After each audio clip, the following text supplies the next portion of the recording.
Ce message vous est présenté par l'Assemblée chrétienne Le Tabernacle. www.letabernacle.net.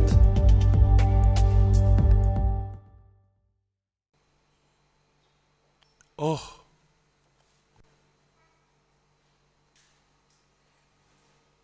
dira Jésus,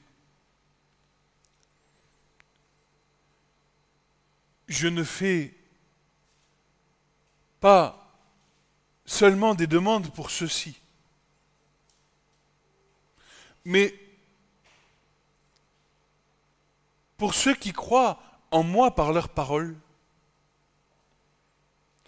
afin que tous soient un, comme toi, Père, tu es en moi, et moi en toi, afin que aussi soient un en nous, afin que le monde croie que toi, tu m'as envoyé.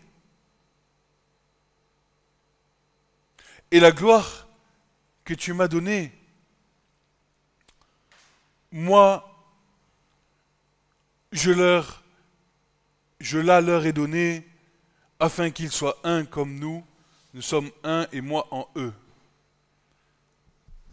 Être un avec le Seigneur et son désir.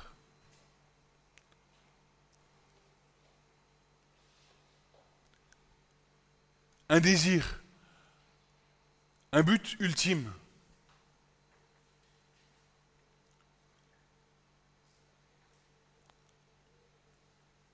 Nous allons ce matin continuer la suite du sujet que nous avons entamé déjà depuis plusieurs dimanches qui concerne le combat spirituel.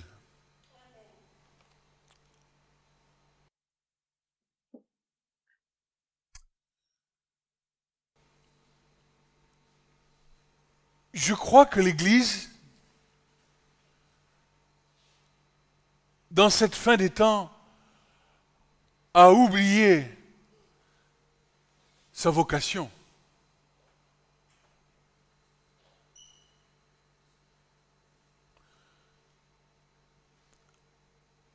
Pourtant, l'Écriture nous enseigne à plusieurs égards,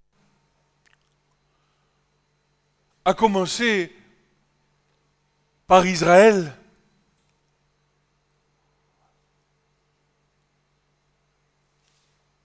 nous enseigne que nous sommes une armée. Nous sommes appelés à combattre. Combattre qui? Combattre quoi?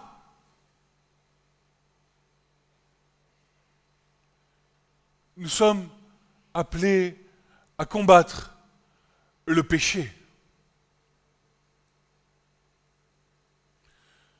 Nous sommes appelés, par définition, à combattre spirituellement toutes les entités qui poussent les enfants de Dieu à pécher.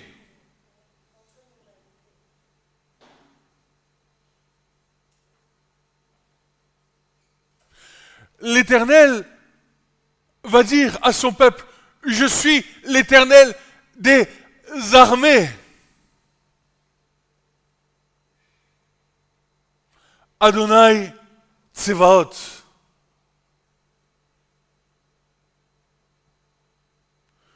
Mais dans cette fin des temps, où le diable est déchaîné,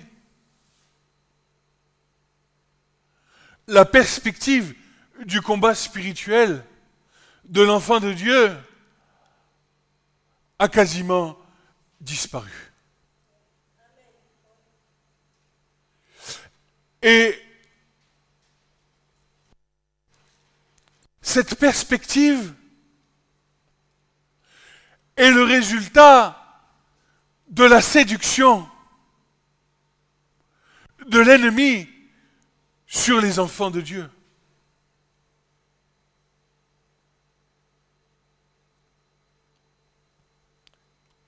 Et plus les temps que nous allons vivre vont avancer, plus la séduction va être grande,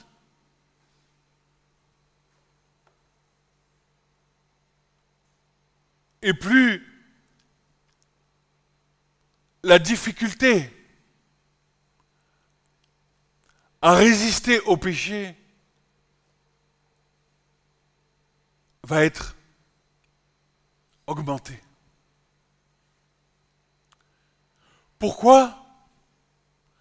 Parce que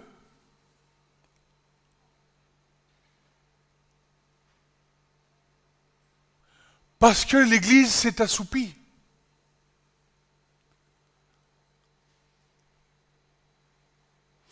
Parce que nous sommes tombés comme dans une espèce de léthargie, une léthargie qui trouve sa justification dans l'attente précieuse du retour du Seigneur.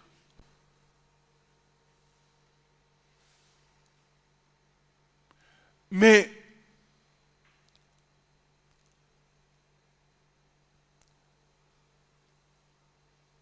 cette attente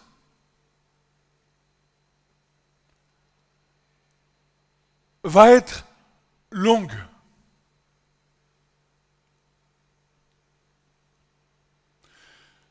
Les sages d'Israël disent que l'enfantement de l'époque messianique, du temps messianique, sera la plus grande souffrance du peuple d'Israël.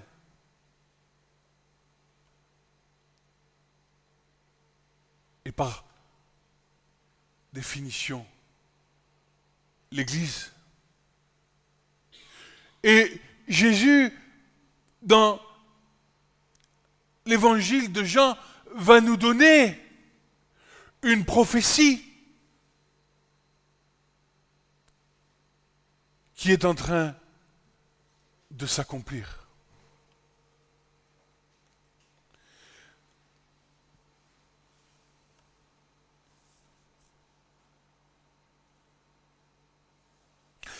Jean 16,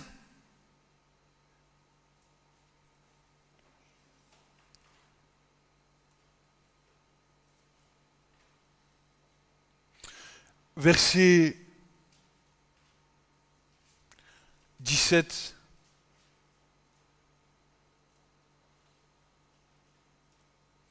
à 22.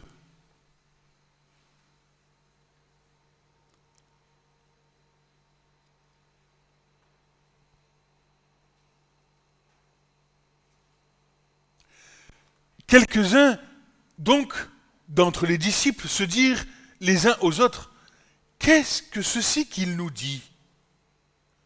Un peu de temps, et vous ne me verrez pas, et encore un peu de temps, et vous me verrez. Et parce que je m'en vais au Père. » Il se posait la question. Mais qu'est-ce que ceci, Jésus? Seigneur, qu'est-ce que tu nous racontes? Un peu de temps, vous me voyez, un peu de temps, vous ne me verrez pas, ou un peu de temps, vous ne me verrez pas, et un peu de temps, vous me verrez.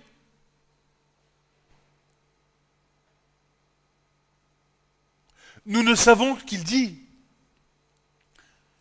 Et Jésus donc savait qu'ils voulaient l'interroger, et il leur dit, « Vous vous enquérez entre vous, touchant ceci que j'ai dit, un peu de temps, et vous ne me verrez pas, et encore un peu de temps, vous me verrez. En vérité, je vous dis que vous, mes disciples, vous pleurerez, et vous lamenterez. Et le monde, le monde, il va continuer de se réjouir. Mais sachez quelque chose.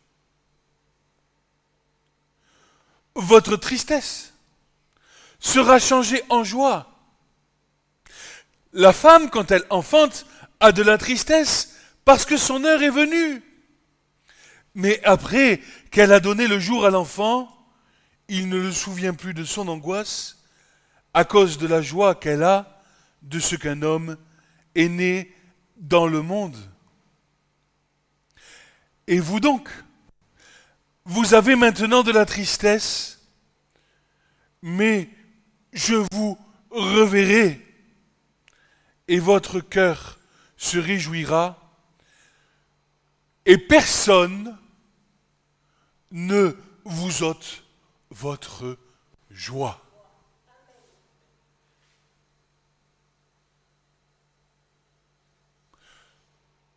Les douleurs de l'enfantement.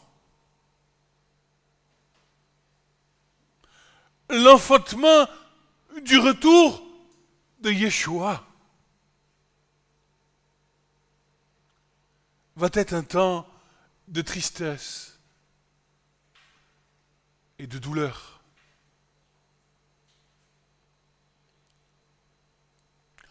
Ceci étant, dès lors que nous le verrons, notre tristesse sera changée en joie.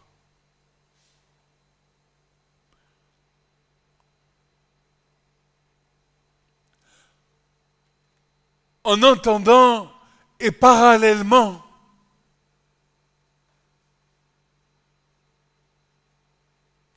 le diable et toutes les entités démoniaques,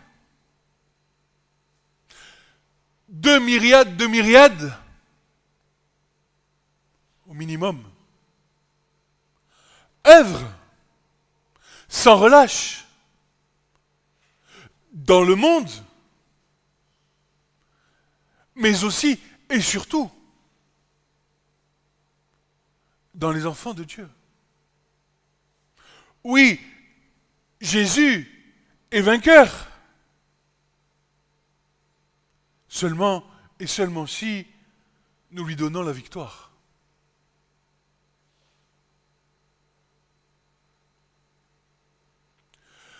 Vous savez, en hébreu, fils vient d'une racine primaire d'un mot qui est bana.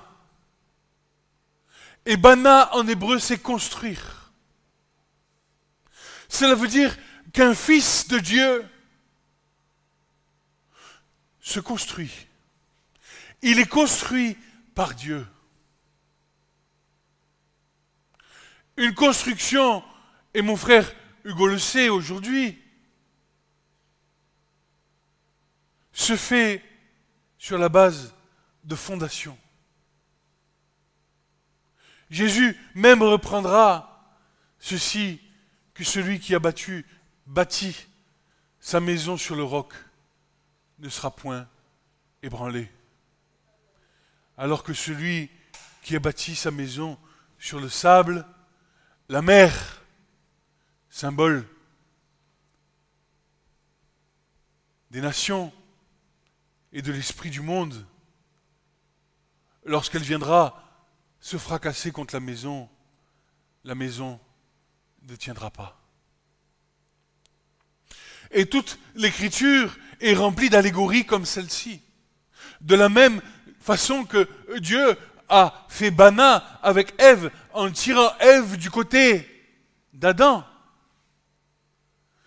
Christ est en train de faire Bana avec son épouse.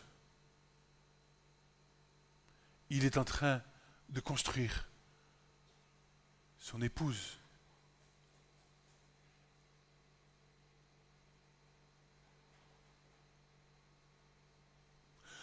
Il serait simple et facile de se laisser séduire dans ces derniers temps. Et oui, la manière dont Pierre va exposer les choses dans sa deuxième épître.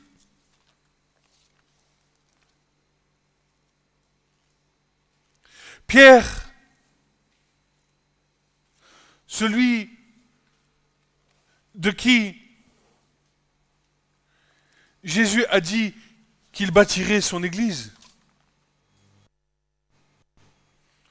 Qu'il bâtirait son Église d'ailleurs sur le roc.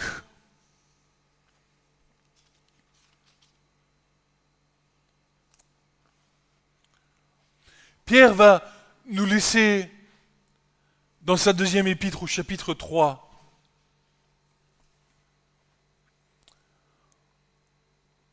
va nous laisser quelque chose pour nous qui sommes à la fin des temps. Et je vais même plus dire à la fin des jours.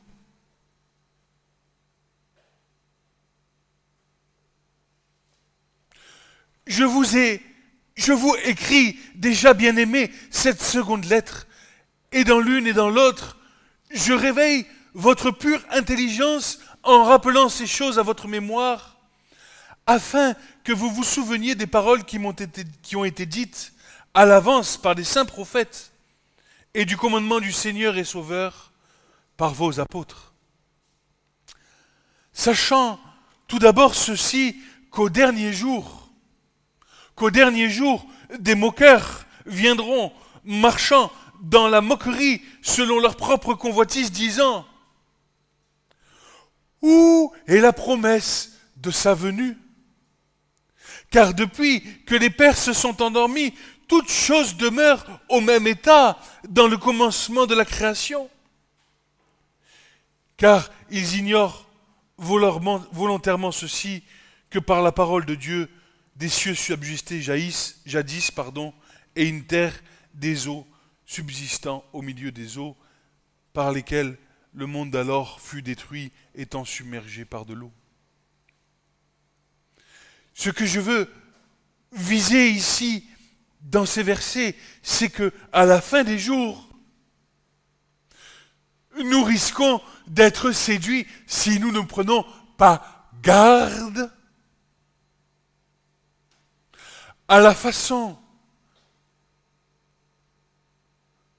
dont l'enfant de Dieu devrait être et devrait se comporter. Parce que nous pourrions nous retrouver en train de dire « Où est donc la promesse de sa venue ?»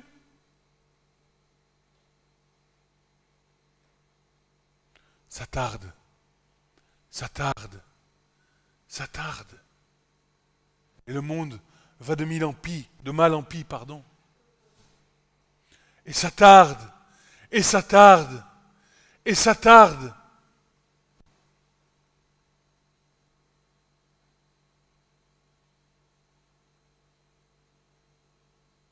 Et tu entends des voix s'élever, Jésus revient demain, Jésus revient demain. Et ça fait partie de la séduction.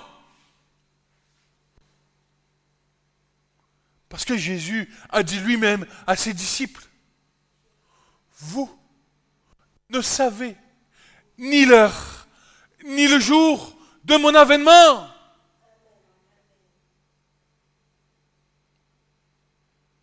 Et alors, tu mets ta foi en disant, oh, c'est bon. Et une fois de plus, tu te retrouves déçu et aspiré dans l'apostasie. Alors, comme les peuples d'Israël, comme les fils d'Israël, comme les fils de Jacob, qu'est-ce que tu fais? Tu retournes en Égypte.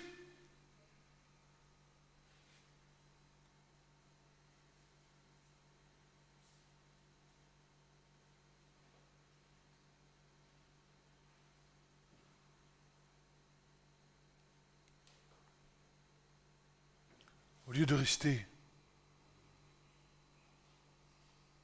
les deux pieds ancrés sur le roc.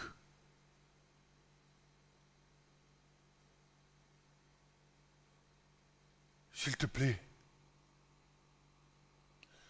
souviens-toi, dit le Seigneur. Je suis le Seigneur qui t'a délivré de l'Égypte, qui te délivre de l'Égypte. et qui te délivrera de l'Égypte. Pourquoi? Parce qu'en hébreu, il n'y a pas de présent, de passé ou de futur, car l'Éternel dit de lui-même, je suis celui qui suis. Le temps n'est que pour l'homme.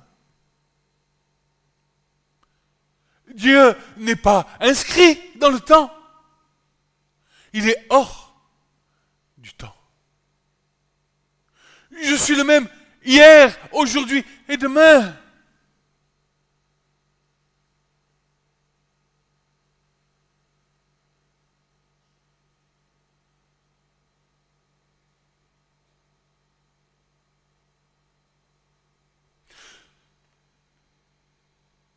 Nous savons, de par les Écritures, qu'à la fin des jours, le diable est animé d'une grande rage envers qui? Envers les élus de Dieu. Pourquoi? Parce que nous sommes l'armée de Dieu.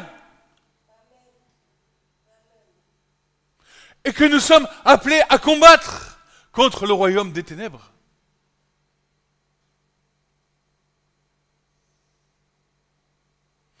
Mais qu'est-ce que ça veut dire? Combattre contre le royaume des ténèbres.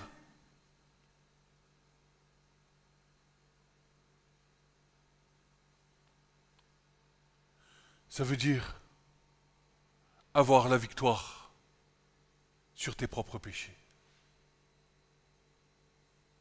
Ça veut dire vivre dans une parfaite communion avec le Seigneur. Ça veut dire appartenir pleinement à Dieu. Pour qu'ensuite,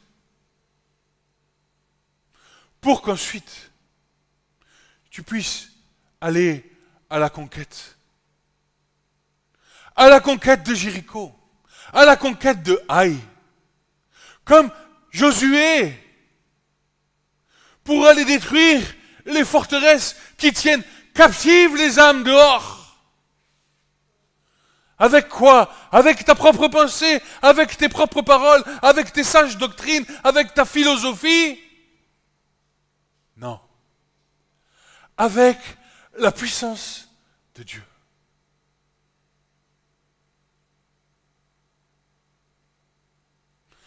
Mais tant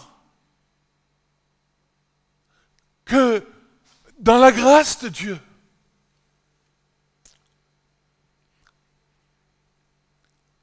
avec l'expérience que Dieu te fait vivre, pendant le temps de la construction que Dieu est en train de faire de toi, son Fils,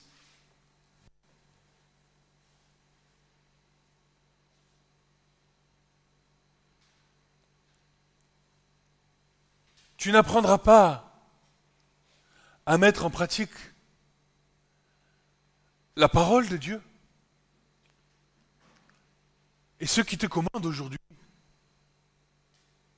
Alors, nous resterons des bébés.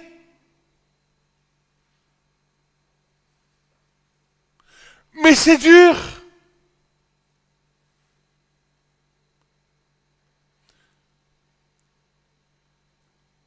Mon frère Francis disait ceci. Notre passage dans le pays d'Égypte ne nous laisse pas indemnes. Notre vie précédente dans le passé, même si Jésus a fait toutes choses nouvelles, ne nous laisse pas indemnes. Il y a encore la trace de l'iniquité que le sang de Jésus à effacer, bien sûr, mais qui reste en mémoire dans la chair.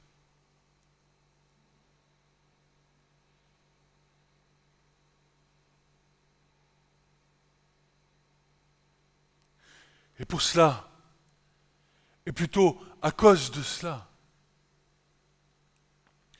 Dieu déverse des torrents d'amour sur nos vies. Dieu déverse un torrent de justice sur nos vies,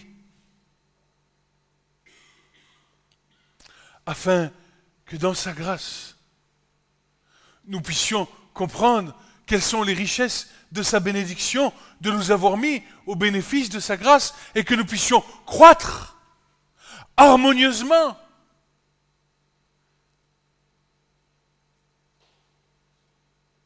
dans une communion parfaite avec lui, sachant discerner toutes les pensées qui peuvent venir.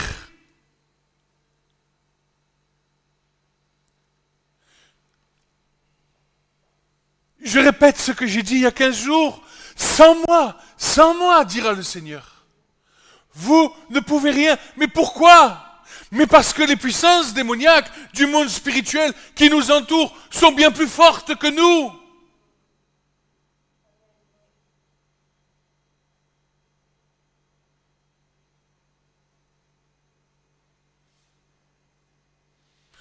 Et que la seule raison pour laquelle tu auras eu la victoire sur elles, c'est que tu auras mis l'attaque de l'ennemi sur ta vie entre les mains du Seigneur. Seigneur, délivre-moi. Délivre-moi de cette pensée. Délivre-moi de ces choses qui m'oppressent, qui me pétrissent.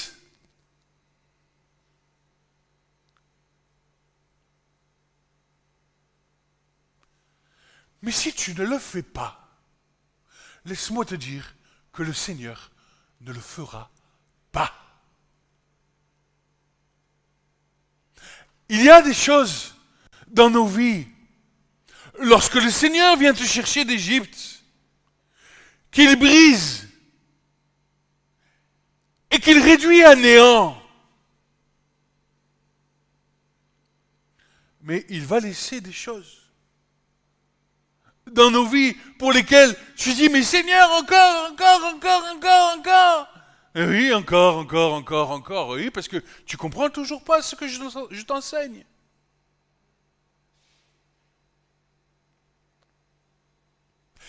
Et vous ferez des demandes en mon nom, et mon Père, eh bien, vous les accordera. Et voilà. Mais Seigneur, je veux une belle maison. Mais c'est pas ça que te dit le Seigneur.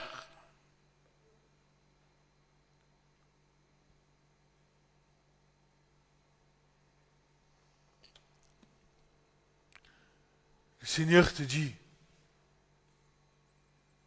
je t'appelle à combattre.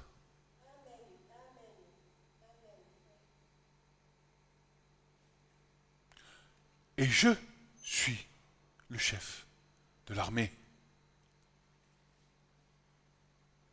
J'ai été élevé au-dessus de tout nom, au-dessus de toute autorité, au-dessus de toute principauté, au-dessus de toute domination, au-dessus des esprits méchants et mauvais qui sont dans les lieux célestes. Et si je leur ordonne de te lâcher, ils te lâcheront. Il y a une relation de cause à effet. C'est parce que tu fais monter ta prière devant Dieu qui, lui, va ordonner à ses légions d'anges de détruire ce qui est en train de t'oppresser.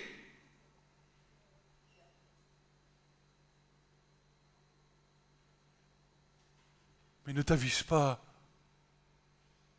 d'essayer de commander aux puissances spirituelles de te lâcher ou de partir. si cela ne passe par l'intercesseur qui est Jésus.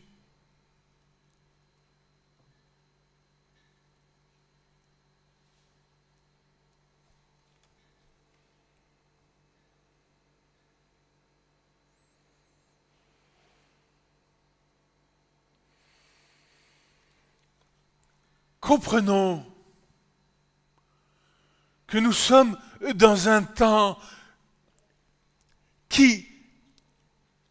dans lequel le dragon est en Apocalypse 12, verset 16. Regarde.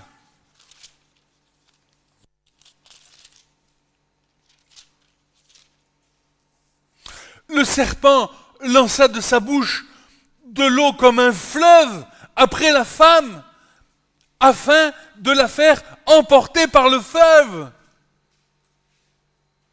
Le serpent va cracher, va augmenter, va envoyer ses myriades de démons sur nos vies. Afin de quoi? Afin de faire emporter la femme.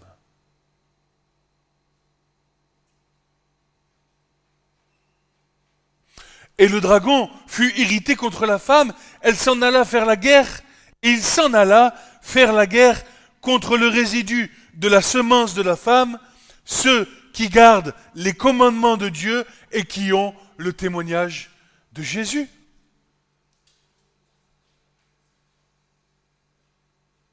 Mais plus on va avancer dans le temps, et plus tu vas être oppressé. Surtout si tu es enfant de Dieu.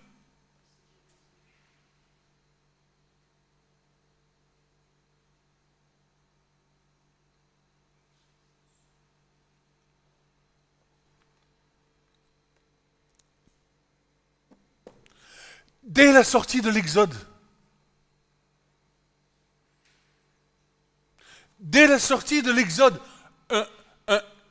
une parole pédagogique pour nous aujourd'hui. Et l'Éternel dit à Moïse, Exode 17, versets 13 à 16. Écris ceci pour mémorial dans le livre, et fais-le entendre à Josué. Josué, c'était qui, dis-moi? Josué, c'est l'homme qui a été choisi par Dieu pour faire la conquête du pays de Canaan.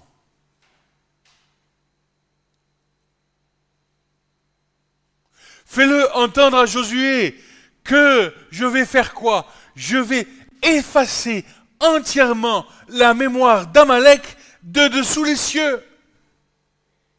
Et Moïse bâtit un autel et appela son nom Jéhovah Nissi, et il dit, parce que Dieu a juré, l'Éternel aura la guerre contre Amalek de génération en génération.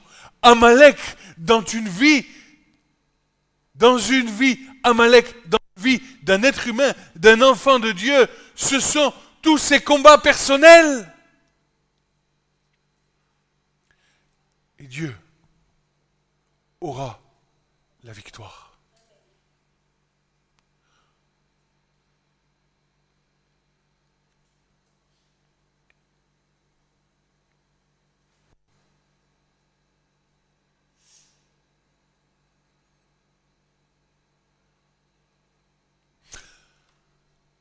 Regardez ce monde. Maintes fois, l'Écriture, et notamment le prophète Daniel, va nous enseigner que les choses que nous voyons sur la terre sont l'image des choses qui se passent dans le ciel. Les puissances spirituelles qui sont en guerre contre Dieu, en guerre contre elles-mêmes. C'est pour ça, d'ailleurs, que le royaume de Satan ne tiendra pas, n'est-ce pas? Parce que tout royaume divisé contre lui-même ne peut pas tenir, dira Jésus. Mais les puissances démoniaques qui animent ce monde, nous avons, avec un petit peu de discernement, la vision des choses.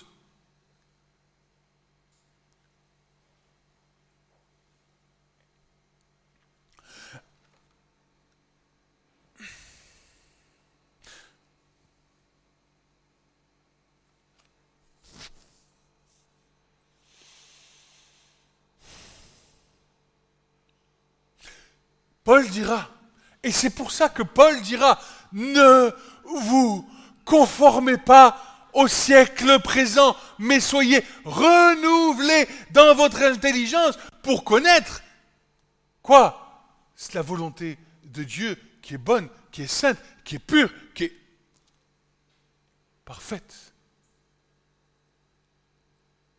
Parce que Paul dira, je ne veux pas que vous ayez communion avec les démons.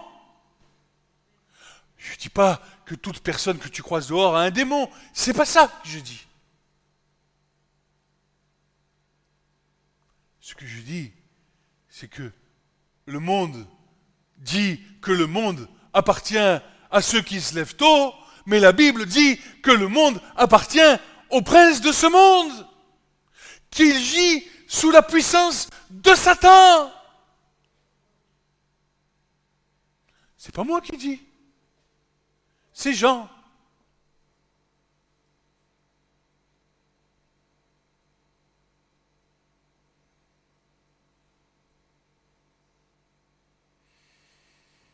Jean,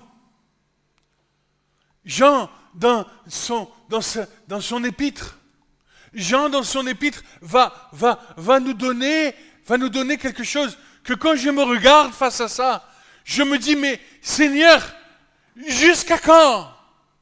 Et le Seigneur me répond. Il me dit, jusqu'à ce que tu comprennes. Et voilà.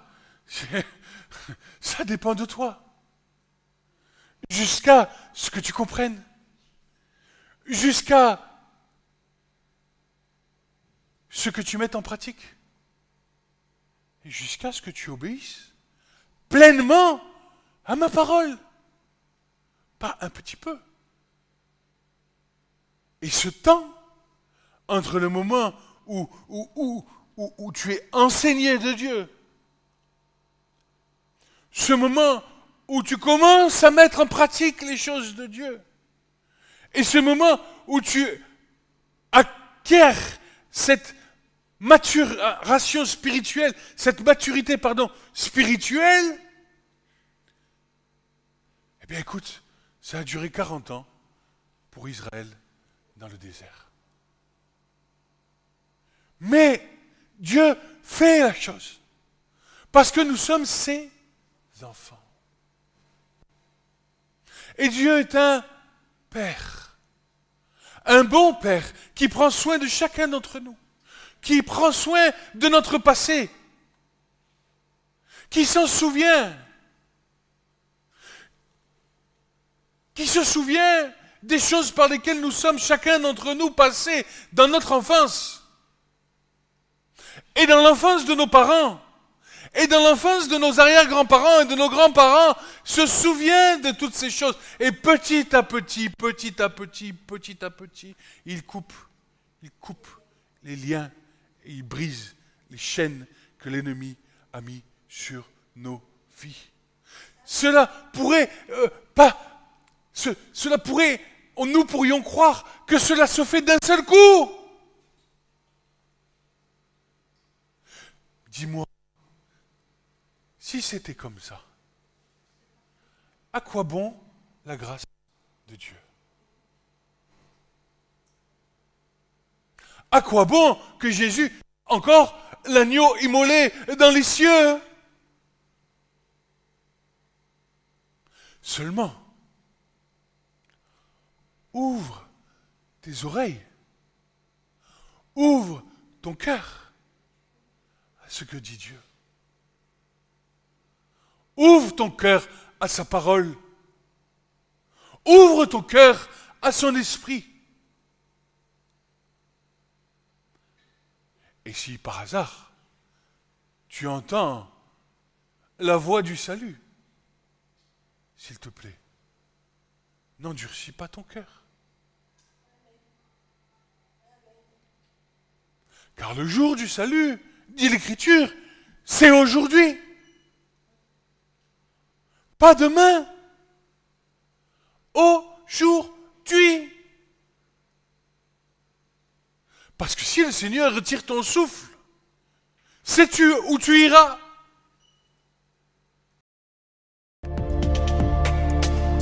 Ce message vous a été présenté par l'Assemblée chrétienne Le Tabernacle. www.letabernacle.net